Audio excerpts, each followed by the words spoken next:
क्या आप भी अपनी खराब हैंडराइटिंग से परेशान हैं? तो ये पूरा वीडियो देख लेना और इन टिप्स को फॉलो कर लेना और 10 दिन बाद बताना कि आप में क्या फर्क हुआ है। सुंदर हैंडराइटिंग सभी के लिए आवश्यक है, लेकिन सबसे आवश्यक ये स्टूडेंट्स के लिए है।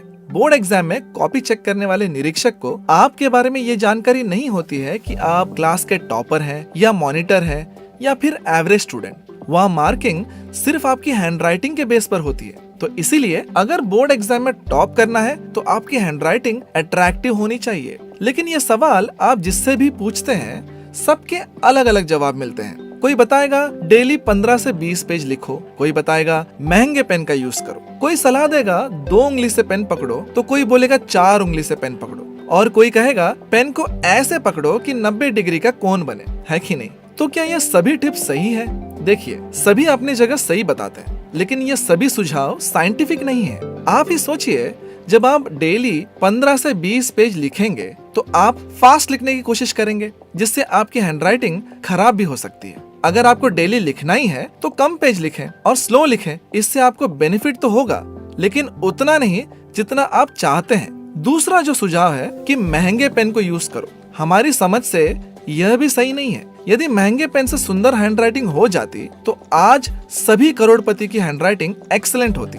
इसीलिए ये भी पूरी तरह से सही नहीं है। आप 5 रुपए वाले पेन से भी अच्छी हैंडराइटिंग लिख सकते हो। तीसरा सुझाव, 2, 3, 4 उंगली से पेन पकड़ो, यह भी सही नहीं है। जिस तरह से आप बचपन से पेन पकड़ते हैं, अगर मैं उसमें चेंज करूंगा तो शायद आपकी हैंडराइटिंग और भी खराब हो जाए। तो आखिर कौन से टेक्निक को अपना कर आप अपनी हैंडराइटिंग सुधार सकते हैं? तो चलिए जानते हैं ऐसे 10 टेक्निक जो साइंटिफिकली प्रूव्ड है। पहला, सही तरीके से बैठ कर लिखना। मान लीजिए किसी की राइटिंग बहुत अच्छी है, उसे आप ऐसे पोजीशन पे बैठा दो जिससे वह कंफर्टेबल नहीं है।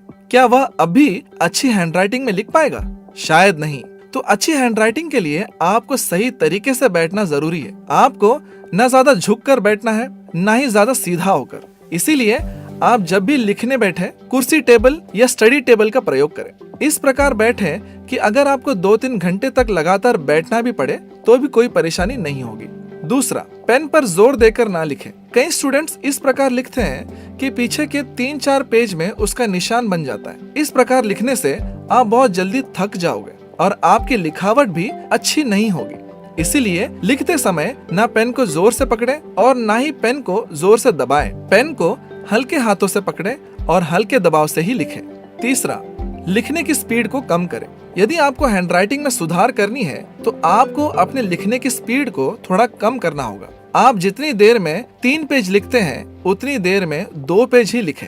इससे आपकी हैंडराइटिंग में जरूर सुधार होगी। जब आपकी हैंडराइटिंग में सुधार हो जाएगी तब आप अपनी स्पीड को धीरे धीरे बढ़ा सकते हैं। चौथा, केवल पंजा नहीं, पूरे हाथ को मूव करें। कई स्टूडेंट्स ऐसे लिखते हैं कि उनका केवल पंजा मूव होता है, पिछला भाग बिल्कुल स्थिर बना रहता है, जिससे उन्हें 1-2 पेज लिखने में ही हाथों में दर्द होने लगता है, क्योंकि ब्लड सर्कुलेशन पूरे हाथ में ठीक से नहीं हो पाता।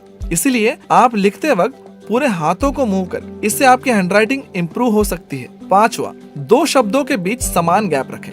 यह बहुत महत्वपूर्ण है। आप जब भी लिखें, चाहे वो हिंदी हो या कोई और भाषा, 2 शब्दों के बीच गैप एक समान रखें। कई बार 2 शब्दों के बीच गैप न होने से शब्द का अर्थ ही बदल जाता है। इसीलिए एक समान गैप रखें, न कम न ज्यादा। छठा, लिखते समय पेज की सफाई पर विशेष ध्यान दें।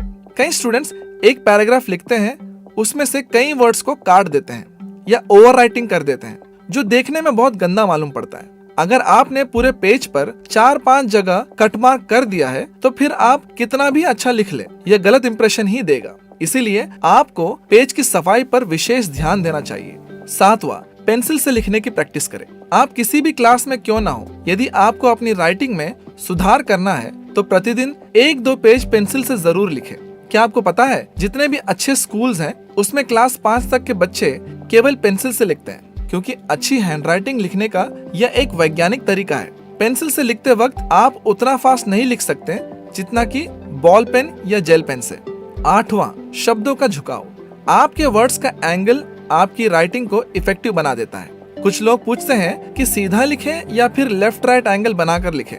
तो हमारा सुझाव है, आप सभी वर्ड्स में लगातार एक ही एंगल बनाए रखें, चाहे वह लेफ्ट राइट हो या सीधा।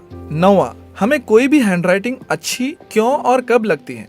एक चीज याद रखें, हमारी आंखों को हमेशा ज्योमेट्रिक और सिमेट्रिक शेप्स अच्छी लगती है। इसीलिए जब कभी हैंडराइटिंग में ज्योमेट्रिकल और सिमेट्रिकल शेप्स का प्रॉपर इस्तेमाल होता है तो वो हैंडराइटिंग हमें अच्छी लगती है।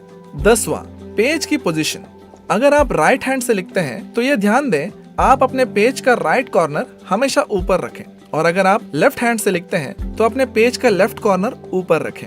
हर लैंग्वेज की अपनी स्पेशल बात होती है। जैसे हिंदी मात्रा पर डिपेंड करती है, इंग्लिश कैपिटल और स्मॉल लेटर पर, पंजाबी वर्ड्स के घुमाव पर। इसीलिए आप इतना ध्यान रखें कि अगर अल्फाबेट्स के शेप्स मेंटेन रखते हो तो वो आपकी लैंग्वेज की राइटिंग को सुंदर बनाता है। तो आज से इन टिप्स को फॉलो करें और अपनी राइटिंग को इम्प्रूव करें। उम्मीद करते हैं जानकारी आपको अच्छी लगी। धन्यवाद।